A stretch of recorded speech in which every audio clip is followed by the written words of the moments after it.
नाज़रीन कुर्बानी वारी ईद में एक हफ़्तो रहिजी वियो आहे पर फैज़गंज जे मुख़्तलिफ़ शहरनि में बाज़ारूं वीरान नज़र अची रहियूं आहिनि जॾहिं त हलंदड़ लॉकडाउन ऐं महांगाई सभु माण्हुनि खां ईद जूं ख़ुशियूं विसरी वियूं आहिनि।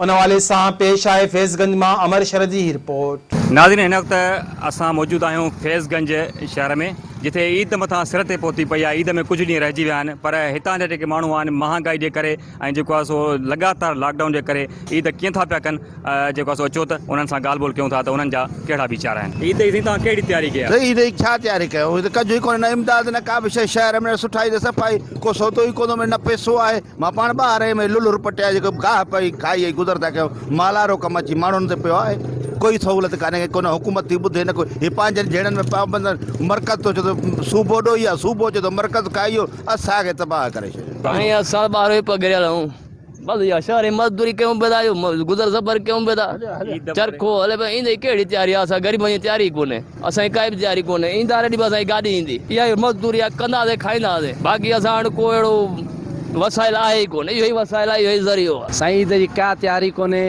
असां जूं जेतिरियूं ख़ुशियूं हुयूं उहे सॼियूं धरम भरम थी वियूं। असांखे 3 महीननि में लॉकडाउन तकलीफ़ ॾिनी, असांजी बिज़नेस वीरान थी वई हली। असां मालवंद माण्हू हुयासीं, को रेट असांखे हिते न मिलियो। हींअर जेकी शइ असीं बाज़ार मां वठण था वञूं उहा असांखे डबल महांगी पई मिले। अॻे साल खां महांगी आहे। छाजी तब्दीली आहे? छाजो कुझु बि कोन्हे। असांजे शहर पकाचांग में तमामु घणी महांगाई थी वई आहे। हिते जिते माण्हू 3-3 4-4 सूट सिबराईंदा शौक़ु मां, हाणे उहे ग़रीब मिसकिन माण्हू थी विया आहिनि। कोरोना वायरस जे करे माण्हू तबाह थी विया आहिनि ऐं इन जे करे कपिड़ा तमामु घटि सिबराइनि था ऐं असां जेके दर्जी आहियूं असां ॾाढा परेशान आहियूं। छा जो असां वटि कारीगर खे बि पैसा ॾियणा आहिनि, काजनि वारे खे पैसा ॾियणा आहिनि, साईं जगह डेरी बकरा वठो उन्हनि खे पैसा ॾियणा आहिनि। इन जे करे असांखे तमामु चेल चिॿी करे छॾी आहे महांगाई। ईद जे बारे में जीअं ईद अची वई आहे, सिर्फ़ु 8-10 ॾींहं रहिया आहिनि।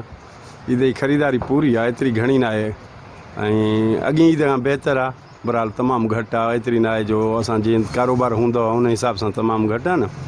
उनखां अलावा मां सरहंदी वारनि खे अर्ज़ु कंदुसि, ख़ासि करे दुकानदारनि खे, तव्हांजे ओड़े पाड़े में जेके मिसकिन आहिनि उन्हनि खे ईद जी ख़ुशियुनि में ज़रूरु शामिलु कयो जेको थी सघे। ॿियो न त बि को राशन को कपिड़ा को कुझु वठी ॾियणु खपे असांखे। ऐं जेतिरा दुकानदार आहियूं सिर्फ़ु पाड़े मां हिकु ॿिनि खे बि ॾींदासीं माशाअल्लाह ईद सुठी गुज़री वेंदी।